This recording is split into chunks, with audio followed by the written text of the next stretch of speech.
عزيزي المشاهد، عزيزتي المشاهده، كل سنه وانتم طيبين. الحلقه النهارده هتبقى سخنه قوي قوي. البرنامج ما ينفعش، انتوا هتثبتوا لي ينفع او ما ينفعش. معانا البنت الجميله قوي قوي، الدلوعه، دلوعه ماما، دلوعه بابا، سقفه المنه فضالي، سقفه كبيره قوي قوي. معانا المذيعه الجميله قوي قوي قوي، انا بحبها وامي بتحبها وكلكم بتحبوها، المذيعه الجميله والجريئه سقفه الرهام السعيد، سقفه كبيره قوي قوي.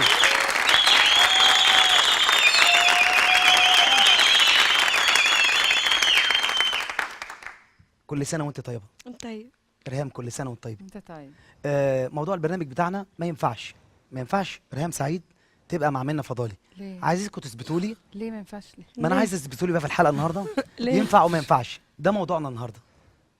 ايوه ما ينفعش. ليه؟ ايه هو اللي ما ينفعش ابقى معاها يعني؟ ده اللي هيبان النهارده، وتقولوا لي ينفع تبقوا مع بعض ما ولا ينفعش احنا نبقى مع بعض، وما ينفعش احنا نبقى معاك. لا ما ينفعش انتوا تبقوا مع بعض. ليه؟ هيبقى وروني النهارده. عايز تثبتوا المشاهدين انتوا فعلا هينفع تبقوا مع بعض في فيلم، ينفع مع بعض تبقوا تمثيليه، ينفع مع بعض تبقوا مع بعض في الحياه. نبتدي. ايه ده؟ فاهمة حاجة؟ شباب. ريهام سعيد، التناكه بالنسبه لك ايه؟ يعني ايه بالنسبه لي ايه؟ يعني لما بتبقي نجمه وبتحسي ان انت تتنكي على الناس. لا ما بتنكش على الناس، بس ممكن الناس تفهم يعني تعامل معين ان هو تناكه وهو مش تناكه. منى فضالي، لو لقيت حد وانت ماشيه بالعربيه كده، يا استاذه والنبي نفسي اسلم عليكي، تقفي تسلمي عليه ولا من بعيد وتخافي ان هو ممكن يكون عايز يعمل فيكي حاجه؟ لا لو ماشية بطريق عادي مش هقدر اقف اكيد، بس ممكن اسلم، مفيش مشكلة يعني. بتسلمي على كل الناس بحراره؟ طبعا. طبعا بسمع كل الناس. منى فضالي مش تنكه؟ لا الحمد لله. متواضعه؟ الحمد لله. في حياتك مشاكل؟ اكيد كلنا عندنا مشاكل. ريهام سعيد في حياتك مشاكل؟ ما عنديش غير المشاكل. هنتكلم مع بعض بصراحه عن المشاكل. طبعا. جالك مشهد في فيلم ولازم تلبسي بدله رقص، تلبسي ولا ترفضي؟ ممكن البس بدلة رقص بس ابقى انا اللي عاملها يعني. تبقى ما احبش ممكن اطلع لابسة بدلة هي بتبقى كتير دي. في بدله حاجة. الرقص واحده؟ لا لا لا لا، في بدل رقص مفتوحه من هنا لا لا، في بدل رقص بتبقى ممكن بنعملها زي يعني ما بنصور بيها في هتعملي التلفزيون. بدله رقص بحجاب يعني ولا ازاي؟ لا مش بحجاب، أمال ممكن إيه؟ تبقى جلابيه آه. عادي بس مش بدله. يا استاذه ريهام، لو جالك دور في فيلم وتلبسي بدله رقص تلبسي؟ ما تلبسيش؟ لا. ليه؟ لا يعني ما اقدرش البس بدله رقص يعني. والله مش حاسه ان عيب؟ لا يعني حاسه اولا ان انا هخسر جمهور كتير قوي لو عملت كده، لان ما بتفرقش معاهم، هي بيبقى ده دور رقاصه، فاي حد بيطلع في دور رقاصه بيخسر جمهوره من غير ما يحس. يعني انت هتخسري جمهورك ومنى مش هتخسر جمهورها؟ لا انا ما اعرفش عن منى حره، لكن انا بقول لك عني انا متاكده ان انا لو عملت دور زي ده هخسر جمهور كتير قوي. هي بتتكلم من وجهه نظر انها مذيعه واعلاميه وانا ممثله. هي طبعا ريهام زميله وممثله برضو زميله لينا، بس هي كاساس هي مذيعه واعلاميه قبل اي شيء. لا، أنا بس بكلمها. لا بس هقول لك حاجه، بره مذيعه كمان كشرقيه انا متاكده ان الجمهور بيشوف، لكن عنده الممثله دي احسن ممثله دي، يعني عبلة كامل مثلا الناس بتحبها قوي عشان كده، عشان هي كوميديه لكن ما فيش حاجه. مظبوط. منى زكي، لكن الناس اللي اتجهت طب بقى منى لبست بدله رقص؟ فين؟ طبعا لبست في خالتي فرنسا بدله رقص. لا بس انا مش بس قصدي كانت كده. لابسه تحتيها توب وبتعملها بشكل كوميدي وكده. لكن اي حد دلوقتي بيطلع في دور دعارة او اغتصاب او لا دي بتبقى شكلها عري. مقزز شويه. يعني منى فضالي لو جالها استاذ خالد يوسف كلمها وقال لها في مشهد انت بطل الفيلم بس خلي بالك ان في مشهد اغتصاب، مش هتعمليه؟ والله انا استاذ خالد يوسف قال منها مش هتشتغل معايا ابدا عشان انا ما بعملش سينما نظيفه. خلاص استاذ محمد، ليه قال كده؟ علشان انا طبعا مع احترامي لاستاذ خالد يوسف انا ما بعرفش اشتغل الافلام بتاعته. يعني ما عنديش الجرأة دي بصراحه، ايا كان ما عنديش الجرأة دي. اكلمك بمنتهى الصراحه وما تزعليش مني. لا انت بتقولي خالد يوسف الجرأة بتاعته ما ينفعش، واللي انت عملتيه في عيد ميلادك ده مش جرأة؟ لا مش جرأة عادي يعني بالنسبه لك؟ لان انا ما كنتش زي ما تقول كده ما كنتش في وعي تماما اساسا يعني، عشان بس تبقى انا اتكلمت في الموضوع ده 1000 مره، وبعدين انا كنت تقريبا ضحيه ناس صحابي ومنهم لله يعني، ده اللي اقدر اقوله. لان انا عمري في حياتي ما عملت عيد ميلاد وحد اتكلم عنه. انت حضرت لي عيد ميلاد انا قبل حضرتك عيد كده، ميلادك كان منتهى الجمال طبعا، مفيش حاجه خالص فما طبعا. ينفعش انه انا اصلا يبقى عيد ميلادي كده. وانا استقت من نفسي جدا وبعاقب نفسي عليه، لانه يكفي ان انا لغايه دلوقتي بتحاسب عليه.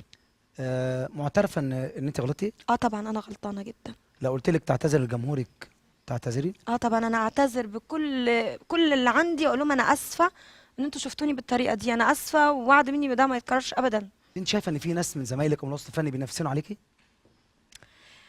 والله احنا عموما في الوسط ساعات بيتقال انه في ناس بتغير من ناس، وفي ناس لا مش بيتقال، انت بتقول بينافسوا على طول. لا ما فيش، مش بينافسنوا. في ناس ممكن تكون بتتضايق مني، او مثلا مثلا كنت بفتكرهم مثلا صحاب او زمايل، بياخدوا ادواري في اوقات غريبه او بيضربوني في ظهري، حاجات كده يعني. يعني ما فيش صحاب. ريهام، ليكي اعداء مع الصحافه؟ اعداء؟ اه. لا ماليش علاقه بالصحافه، في مشاكل؟ ماليش علاقه خالص بيهم، قطعهم يعني. ازاي وانت مشهوره؟ ايه انا مشهوره مشهوره اكيد، بمجهودي، مش ليكي مشهوره اعداء بالصحافه اكيد يعني. مش اكيد. بكلم صحفي اقول له والنبي اتكلم عليا النهارده كويس يعني. اه. مشهوره بمجهودي مش. منى، نعم. في مشاكل مع صحفيين ولا حاجه؟ لا الحمد لله. خالص؟ لا لا. عمرك ما كان في مشاكل ما بينك وبين الصحفيين خالص؟ كان فترة عيد ميلادي فعلا كانت في ناس كتبت كلام مش حلو. في ناس انا كلمتها في التليفون وقلت لهم يعني ما تحكموش عليا لما تبقوا عارفين الحقيقة الاول. اللي كتب وحش دوت كلمتيه ما عاتبتوش؟ انت عملت ليه كده؟ كلمته. اه، اللي كتب وحش ده اه كلمتيه؟ اه. اللي كتبوا كلام وحش انا كلمتهم، يعني جبت نمرهم وكلمتهم. انت طلعتي اتكلمت عليهم في برامج وصحفيين كتبوا كذا كذا كذا. انت الصح ان انت كنت طلعت في التلفزيون ولا كنت كلمتيهم الاول بالراحه لا انا وعملت في إيه ناس كده؟ كلمتها للاسف وكلموني بطريقه وحشه جدا، وفي منهم واحد قفل في وشي السكه وقال لي يعني انا فاكره الجمله مثلا، قال لي روحي اتربي، اه. حاجات كده، قال لي جمله غريبه جدا. ما ردتش عليه؟ لا هو انا ما ردتش، انا اصلا اوريدي قفل في وشي السكه، هارد اقول له ايه؟ ولغايه دلوقتي ما بتكلموش لا ما بكلموش طبعا خالص؟ خالص، وهو يعني انا حتى ما اعرفش عنه حاجه اساسا.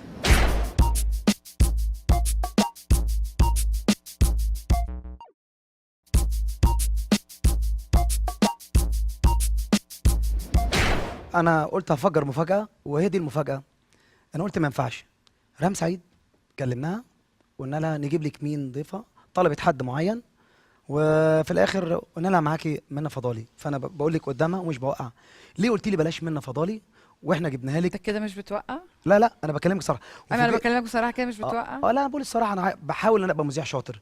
وفوجئنا والمعد قال لي بقول لك ايه، ما تقولهاش وهنجيب منى فضالي. اما جبناها لك انت اتاخرت حوالي نص ساعه، ما رضيتش اقول. ليه ما كنتيش عايزه تطلعي مع منى فضالي؟ ده انت المفروض تقول الكلام ده في البرنامج. اه بقول في ده البرنامج. عامل حلقه عن ايه؟ لا على الصراحه. عن تهدئه النفوس. على الصراحه.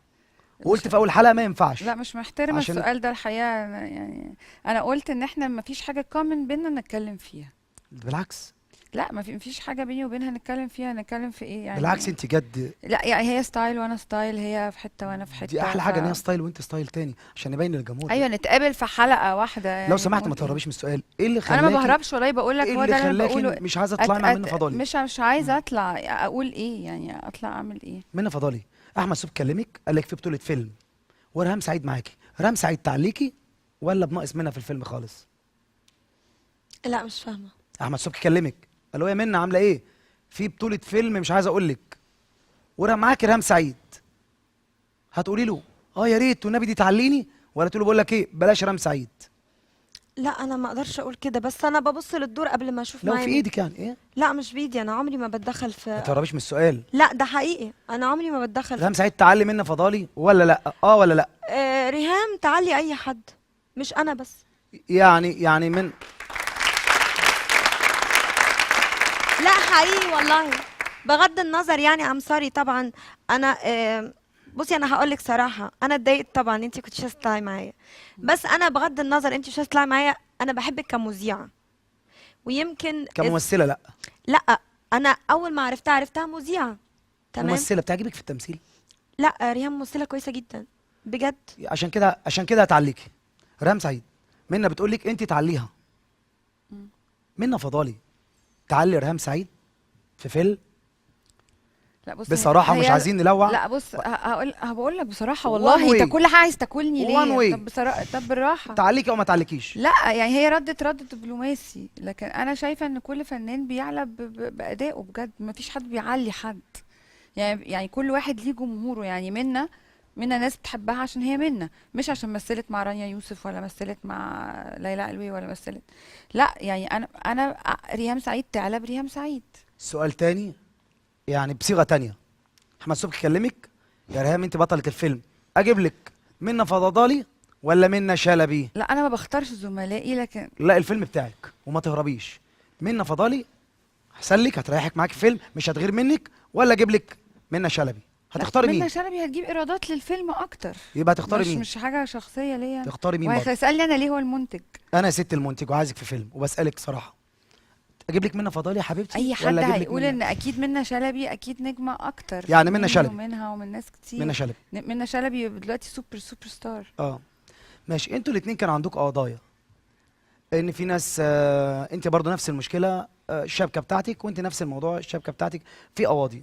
الحقيقه ايه عشان احنا في شهر كريم ونبين للناس عشان نعرف الناس ايه الحقيقه. انا لسه كسبانه القضيه امبارح. كسبتيها؟ الحمد لله. الحمد لله بفضل ربنا. الحمد لله. انت فعلا كنت واخده الشبكه؟ بين الناس انا عايزك انا شبكتي راحت لعادل، اللي باقي كان معايا من الشبكه كان دبله ذهب، اه ورحت وقلت له الكلام ده في تليفونته، انا بعتها وجبت بيها جزمه. دبله بتساوي عندك جزمه؟ انا بحكي اللي انت بتقولي، قولي الصراحه. بعد كل ده؟ قلت كده. بعد كل ده؟ ده اللي حصل. شبكه بقى، هو واخد الشبكه اوريدي، اه هجيب له شبكه منين؟ وبعدين هي المشكله انه انا ما عنديش خبره ان انا عشان ادي شبكه لواحد هجيب اثبات او اجيب شهود عشان هديله شبكته. الواحد لما بيجي يبيع بيبيع من كل حاجه، يعني مبقاش باقي على حد. منى فضالي اتخطفتي، حاسه ان الموضوع ده مدبر ولا عادي صدفه؟ خطفوكي كنت ماشي معاه، احكي لنا ايه اللي حصل ولو سمحت ما تكذبيش. والله انا ما اعرفش الصراحه مدبر ولا لا، بس انا ليه بتفكرني بحاجه؟ لا لا لا معلش افكرك، مش العربيه رجعت؟ رجعت من قريب يعني. طيب قولي لي ايه اللي حصل بالظبط وما تكسفيش. وعلى فكره قبل ما تقولي حاجه، انا في نفس الموقف بتاعك وخدوا مني العربيه بتاعتي وانا راجل كمان. لا انت لو راجل ده موضوع، لكن انت لما تبقى ست وتعرض لاهانات وشتيمه وضرب وقله ادب، كان موضوع صعب جدا اصلا عليا. احكي لي بالتفصيل بالاول ما خطفوكي بالظبط معلش. ما بحبش اساعد عشان بتضايق. معلش لو سمحتي الناس عايز تسمع بصوت. لا بليز مش عايزه اتكلم. معلش يا منى. لا خلاص والله. احكي. لا تقول لك مش عايزه الناس ما أتكلم. تعرفش انا لا والله الناس عارفه، بس الناس ما تعرفش ايه يعني اللي عايز يسرق هياخد عربيه وهيسيبني في الشارع. بس انا اخدوني ساعه قعدوا يضربوا فيها في العربيه، شتيمه وتهزيق، وقعدوا يديني ايديهم ابوسها كلهم 5 رجاله، شتيمه، وخدت كلام مش حلو بجد. بليز مش عايزه أكمل.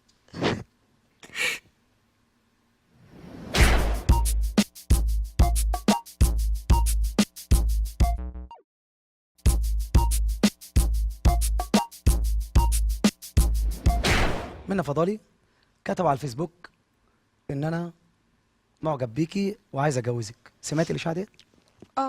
سمعتي الاشاعه دي؟ طب قالوا لي كده عشان انا مثلا رحت عيد ميلادك؟ لا ما اعرفش. بس ما فيش بصراحه كده ما فيش اشاعات بتطلع من غير يعني شراره كده، اكيد حاجه حصلت يعني. لا ما فيش حاجه. انا رحت لها عيد ميلادها، كان عيد ميلاد منى. العيد ميلاد لما حصل لها مشكله فابتدت عيد ميلاد، عملت عيد ميلاد. طب ما انت جيت عيد ميلادي بس ما حدش قال ان احنا متجوزين يعني. ممكن عشان انت مش عارف. مش عارف. انا بس اصلي عليا مركزين عليا قوي، ف هم اي حد هيجي جنبي دلوقتي يبقى عليه كلبوش. خالص. بصراحه كده كده متركز معانا. بصراحه كده لو انا اتقدمت لك تقبلي؟ انت اديت لمنى كده مساحه اكبر مني بكتير، يعني طالعه في الحلقه كده سنيده يعني. ايه المشكله يعني؟ يعني ايه ايه المشكله؟ المشكله حضرتك؟ يعني جايبني ليه طيب؟ انا يعني المشكله يعني انا انت بسال فضلت سؤال. تسال اسئله انا يعني. لما بتروحي برنامج حضرتك وانت المذيعه، مش انت اللي بتديري الحوار؟ اه بس انا لازم كضيفه اوافق على اني يعني ما كنتش موافقه اجي اساسا. وبصفتك فأنا جيت وبصفتك تمنتجي عشان حضرتك صاحبه بس قناه يعني النهار. ولا ايه؟ انا جيت بس عشان القناه. يعني ايه مونتاج اللي حضرتك هتمنتجي ده حضرتك؟ ده لا البرنامج انا بتاعي هشيل حضرتك. الحاجات هو اللي انت مش ناسي ان ده عاجباني عشان البرنامج بتاعك ولا حاجه ولا ما اعرفش؟ لا ده انا ضيفه فيه. ما انت ضيفه. طيب الست او اخت او الزميله حصل لها موقف وبكت، فتاخد حقها بنطلعها من الموت بس. لا انا ما بتكلمش على انها بكت على عيني وعلى راسي، انا بتكلم بقول ان انت ما قسمتش الحلقه صح، لان انت اكيد قليل خبره انا في موضوع انا اللي الاذاعه اقول ده. لحضرتك كده ومعايا لا انت معد اللي ومعايا تقول مخرج. انت اول مره تذيع في حياتك لا تقول حضرتك من قبل ما بصفتك حضرتك ايه؟ تذيعي وانا بذيع حضرتك والله. اه بتذيع والله ايه طلعت بقى؟ كده. فين؟ اه في شارع الهرم يعني؟ اه والله. فين انت بتتريقي حضرتك في شارع الهرم؟ لا مش بتريق لا والله. بص حضرتك، طالما شارع الهرم بقى، من قبل ما انت نجمه حضرتك انا نجم حضرتك. طب يعني يبقى خلص الحلقه صح احسن من الحلقه ما تتذاعش يعني احنا اصلا. ممكن ننزل الشارع انا وانت حضرتك كده وهنشوف مين حضرتك. لا خلاص لو عايز ترمي الحلقه دي نرميها. دي حاجه ترجع لي انا حضرتك، لا انا مش والمخرج ترجع لك حضرتك. انت ولا حاجه. والله ترجع لي انا. اكيد انا بالنهار يعني للنهار ابقى منك النهار بكتير. انت عشان صاحبه النهار ولا ايه؟ يا استاذ دي بتقول لك امنتش الحلقه يا استاذ. يا استاذ عماد ما ينفعش ان انا افضل قاعده على الكرسي كل يعني ده كده. يعني استغفر الله العظيم يا رب. اتفضل يا استاذ. يا استاذ هي كانت بتعيط يا استاذ فانا حاضر يا استاذ. حاضر يا استاذ هنرضيها يا استاذ. حاضر حاضر حاضر يا استاذ ايه نرضيها يا هنرضيها استاذ. دي؟ عشان هي يعني صاحبة ايه القناة يا استاذ. هنرضيها نرضيها يا يعني؟ استاذ حاضر. اما انت عايز تستضيف هنا فضالي لوحدها ما استضفتهاش لوحدها ليه؟ على فكره انا حر حضرتك. انت حر، ما أنا بالظبط انت حر. جبتني ليه؟ هو انت حضرتك طالعه في برنامج ببلاش مش واخده مقابل حضرتك؟ لا مش واخده مقابل حضرتك. انت طالعه ببلاش؟ لا انت طالعه ببلاش. صدق بقى انا الوحيده اللي طالعه ببلاش. دي مشكلتك مع الانتاج ماليش دعوه انا لا حضرتك. مش مشكلتي يلا مع أستاذ. الانتاج، انا ما حاضر، باخدش هنسأل انا حضرتك. فلوس من هنسألك القناه 13 بتاعتي. سؤال حضرتك اتفضلي. يلا يا استاذ. لا مش هسأل ولا عايزه اطلع معاك اصلا على فكره، انا مش قاعده هنا عشانك. حاضر يا استاذ. ما قلعت مش عشان مين حضرتك؟ لا مش عشانك، عشان القناه بتاعتي. حاضر يا فندم بس. ماشي ميرسي على ذوقك. يلا يا استاذ بعد اذنك. بتقفقفي على ايه منى؟ ده حقي. حبيبتي انا كلمتك. اصلك بتبصي في الساعه وبتقفقفي ايوه عشان انا عندي وحاجات كده. تصوير بعديك. طب ما اعمل ايه؟ انت مش جيتي هنا برضو يعني عشان والله تعملي انا برنامج؟ معادي الساعه 7 دلوقتي الساعه 10. معلش بس انت قبلتي تيجي يعني، فلازم يا حاجه تتعمل صح يا ما تتعملش. كلمي بقى، هو ما تكلمنيش انا. عشان انت اللي بتقفقفي فبكلمك انت بس. انا حره افقف براحتي وانا بقفقف لك لا انتي. مش حره انك تقفقفي، لانك بتقفقفي على الكلام اللي انا بقوله. اظن يعني في طريقه تتكلمي معايا فيها. لا انت هتعلميني الطريقه اللي اتكلم بيها. لا اعلمك ولا تعلميني، انت طيب. مش جايه تعملي بتقولي برنامج. الطريقه، انا مش جايه اعمل برنامج، انا جايه اعمل خدمه والله. خلاص اعملي خدمتك ونمشي. اتفضلي. بس بطريقه لطيفه مش بطريقه مش لطيفه. هاخد كورس وانا عشان انا بتكلم فجاه معاكي. حسيت ان انا قاعده مع نجمه النجوم. لا حبيبتي انا كومبارس ولا تسالي خالص. انت اللي قلتي على نفسك. فعلا. عيب ما تقول عليها كومبارس عيب. انا ما قلتش خالص، هي اللي بتقول. انت قلت يا كومبارس عيب. هي اللي بتقول، ما سمعتش. انا ما اتكلمتش خالص. منا معلش انا عشان انا ولا علشان انت بوظي لي الحلقه كده منا. تولع الحلقه عشان انا. انت عشان صاحبه النهار ولا ايه؟ يا منا عشان انا، عشان خاطر انا. قسما بالله ما والله ارجع. العظيم ابدا عشان خاطر انا حبيبي. عشان خاطر لا عشان خاطر. لا لا لا عشان لا خاطر لا أنا. ما عشان خاطر اقدرش أنا. خلاص استحمل. لا انت خلاص. فاهم غلط. انا هقفل الحلقه انا هقفل قلت الحلقه لا عشان خاطر انا. لا ما انت بتبوظي لي الحلقه انا عشان خاطر اسمع انا ماليش عشان الكلام أنت ده. انت عارفة- اصلا عمال تسال اسئله رخمه أنا وانا مش عايزه أسئلة ده افتكرها. يا بحث. حبيبي انا مفيش بيني وبينها عشان تكلمني انا كده. متاسف لك. ده انا بالعكس، ده انا هختم انا مسلمه عليها بره وحضناها وبيساعة طلعت زي القمر. هي عشان هي ليه النهار كده؟ هي صعبة قناه النهار دلوقتي. معلش عشان خاطر انا هقفل لا عشان خاطر- انا مش عايزه. عشان خاطر سعد. معلش يعني انت بتطلبي مني حاجه بعمل عشان خاطر انا والنبي عشان عشان خاطري ما خاطر أنا. تضايقنيش، تضغطش عليا اكتر من وغلاوه سعد كده. عندك وغلاوه ماما. يوه. لو كلمتي تاني انزلي معلش. مش قادره صدق. معلش والله ما ما انت قادره. انا قلت لك في الاول يا تنكا قلت لي مش عارف ايه. انا يا هي عايشة مش الدور. تنكه فعلا. لا تنكا اسمها. بتعرف تسلم عليها ازاي؟ سلمي كده اول ما دخلنا بتعمل ازاي؟ معلش هي حره بس انا ملهاش يلا انها هخش تكلمني أختم. كده. هخش اختم معلش يلا عشان خاطر يلا يا سعد والنبي عشان وحياة- خاطري مش وغلاوة قادره. سعد والنبي عندك. عشان وغلاوة خاطري. سعد يلا. سقف المنة فضال يا جماعه.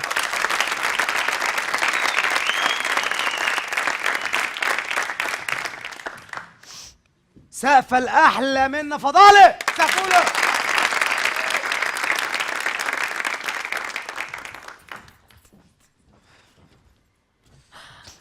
زي ما احنا شفنا منى فضالي كلت المقلب و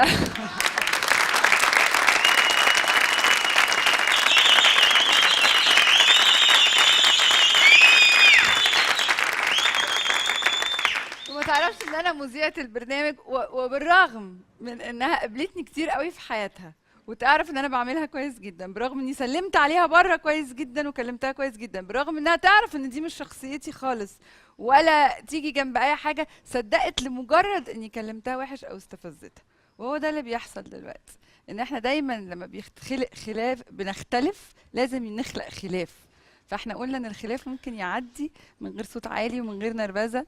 منا استحملتنا النهارده وعلى غير العاده ما كانتش عصبيه. بدله حلوه. ايه رايك في البدله؟ انت وحش جدا انت زي العسل. ورخم. احبك طب يا والله رخم. طب وانتي بذمتك رخمة انت بقى تصدقي بجد. ازاي ان انا اكلمك كده؟ والله ما تصوري تتصدقش. بقى انا اتضايقت منك دلوقتي. اه مش بهزر والله. اتضايقتي من ايه؟ انت عارفه بتهزروا انت يا عارفه ان جماعة. انا لا يمكن اكلمك كده. ما انا لسه قايله له كده، وانت اقول لك ايه، مش عايزه اتكلم عشان كده. بالرغم يا جماعه من ان احنا ايه اللي مش كنت بكتيني كوبتون. والله انت وحش. وهي ربنا. سلم عليها سلم عليها. خلاص هختم سلام عليك. والله انت رخم. بالرغم من ان احنا ممكن نختلف، ما ينفعش يبقى بينا خلاف. لازم نسمع بعض، ولازم يبقى بينا لغة الحوار، ولازم نصبر على بعض عشان ما نوصلش للي احنا وصلنا له دلوقتي. اشوفكم بكره وصباح الخير. سقف المنة فضالي.